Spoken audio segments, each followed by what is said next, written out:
donc qui va parler d'un tout autre sujet, puisqu'on va parler cette fois-ci de liberté publique et droits fondamentaux à travers une jurisprudence de la CEDH, donc autour de l'article 8 de la Convention.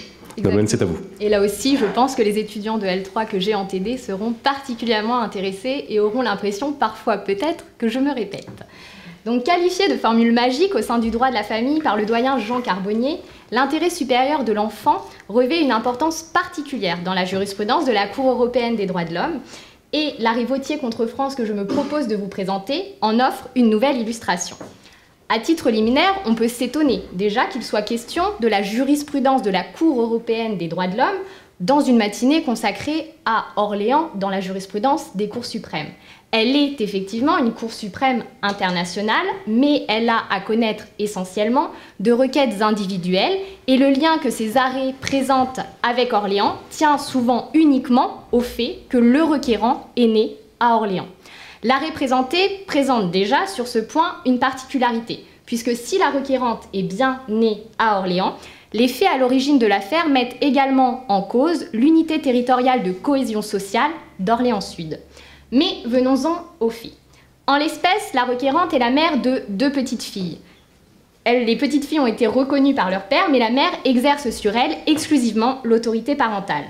Le 7 novembre 2001, elle adresse au juge des enfants un courrier dans lequel elle accuse le père de ses filles d'être, je cite, un tueur alcoolique notoire, impulsif, violent et dangereux, et qu'elle soupçonne d'abus sexuels. Gravement malade, la mère souhaite s'assurer que s'il venait à lui arriver quelque chose, les petites filles ne seraient pas confiées à leur père. Ce courrier marque le point de départ d'une longue procédure qui va conduire in fine au placement des 2 fillettes dans un lieu tenu secret de leur mère. Sans revenir sur les vicissitudes de la procédure, on notera toutefois que c'est le médecin de l'unité territoriale de cohésion sociale d'Orléans-Sud qui, le premier, a préconisé cette mesure.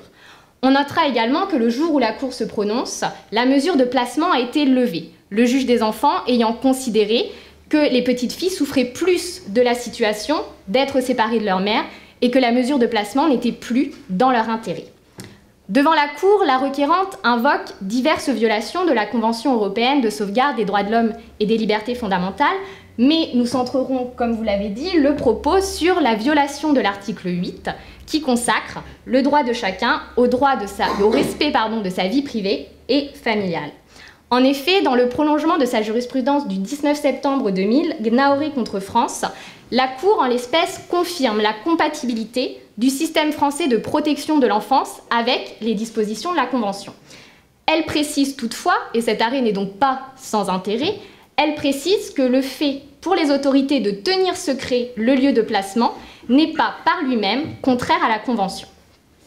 Pour opérer le contrôle de conventionnalité de la mesure de placement litigieuse, la Cour commence par rappeler la portée de l'article 8 en matière de mesures d'assistance éducative. D'abord, elle rappelle que pour un parent et un enfant, vivre ensemble représente un élément fondamental de la vie familiale. Il en résulte que toute mesure des autorités étatiques qui vise à séparer un enfant de ses parents constitue nécessairement une ingérence dans les droits qu'ils tiennent de l'article 8 de la Convention. Toutefois, et c'est là que les étudiants reconnaîtront ce que je ne cesse de leur répéter, cette ingérence n'est pas nécessairement une violation de l'article 8 si elle est prévue par la loi, qu'elle poursuit un but légitime et qu'elle apparaît nécessaire dans une société démocratique. En outre, la Cour précise que dans son contrôle, elle s'attachera à vérifier qu'un juste équilibre a été ménagé entre d'un côté l'intérêt de l'enfant à être placé et de l'autre l'intérêt du parent à vivre avec son enfant.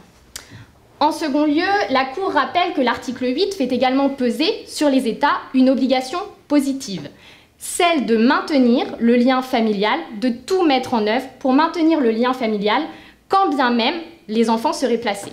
Ce peut être notamment en accordant un droit de visite aux parents ou en permettant la communication entre les parents et les enfants qui font l'objet d'une mesure de placement.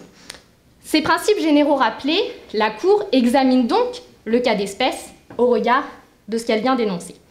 D'abord, la mesure était bien prévue par la loi. Les articles 375 et 375-3 du Code civil prévoient en effet la possibilité pour le juge d'éloigner les enfants de leur domicile familial si leur sécurité, leur santé ou leur moralité est gravement compromise. Or, les risques auxquels étaient exposés les enfants en l'espèce, notamment au regard de l'état de santé psychique de la mère, avaient été avérés et signalés à de nombreuses reprises par les services sociaux. Ensuite, la mesure de placement poursuit bien un but légitime, qui tient à la sauvegarde des intérêts des filles de la requérante et que la Cour rattache à l'objectif de protection des droits et libertés d'autrui prévu par l'article 8, paragraphe 2 de la Convention. Si ces deux premières conditions ne présentent pas de difficultés, le débat se cristallise comme souvent autour de la question de savoir si la mesure était nécessaire dans une société démocratique. Pour l'apprécier, la Cour répond à deux questions. D'abord, les motifs invoqués par l'État étaient-ils pertinents et suffisants pour justifier l'ingérence? D'autre part, est-ce que l'État a bien satisfait à l'obligation qui lui incombe, même dans l'hypothèse où un enfant est placé, de garantir le maintien du lien familial avec ses parents? Au regard des circonstances de l'espèce, la Cour répond par l'affirmative à ces deux questions. Elle considère d'abord que la mesure de placement était justifiée par l'état de santé psychique de la requérante, qui faisait peser un danger sur ses filles et que de nombreuses expertises médicales, psychiatriques avaient décelé. En outre, elle observe que pendant la durée de la séparation, la mère bénéficiait d'un droit de visite et qu'elle avait pu, tout au long de cette séparation, envoyer des courriers, téléphoner à ses filles, leur envoyer même des colis, et que donc l'État avait tout mis en œuvre pour qu'il n'y ait pas de rupture du lien familial. La Cour relève que si, pendant un temps, le droit de visite de la mère a été suspendu, c'est uniquement en raison de son comportement à elle, puisqu'elle s'était montrée à plusieurs reprises agressive auprès des services de l'aide sociale à l'enfance.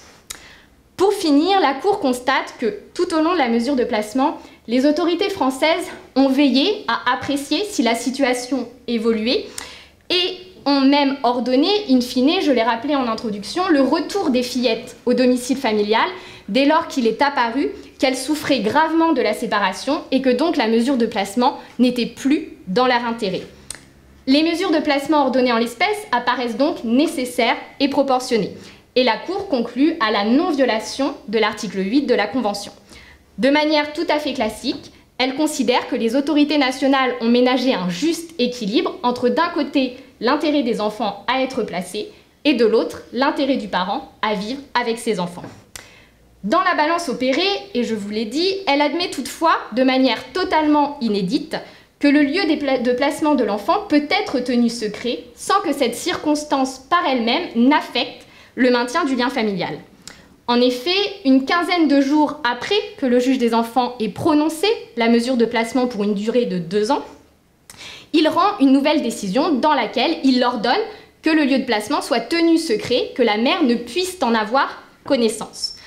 Pourquoi? Parce que, suite à cette mesure de placement, à la décision du juge des enfants, la mère s'était introduite à plusieurs reprises au lieu de résidence des enfants, de manière particulièrement intempestive et théâtrale, comme le qualifie la juridiction, et ce, en pleine nuit.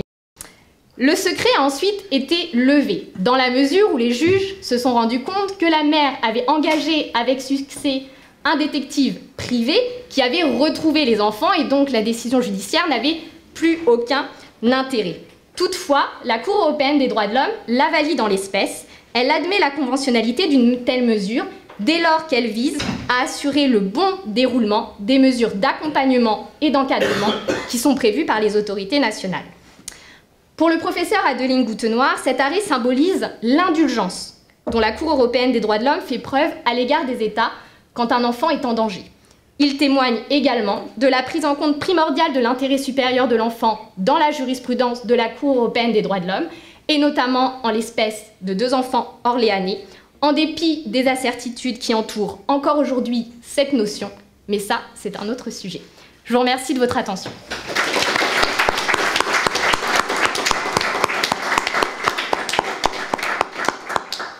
Merci Nolwenn pour cette présentation qui nous rappelle que l'article 8, ce n'est pas seulement le droit à la vie privée et qu'il y a aussi cette vie familiale qui est aussi très, très protégée par la jurisprudence de la Cour. Alors d'après le programme, nous devons engager le débat.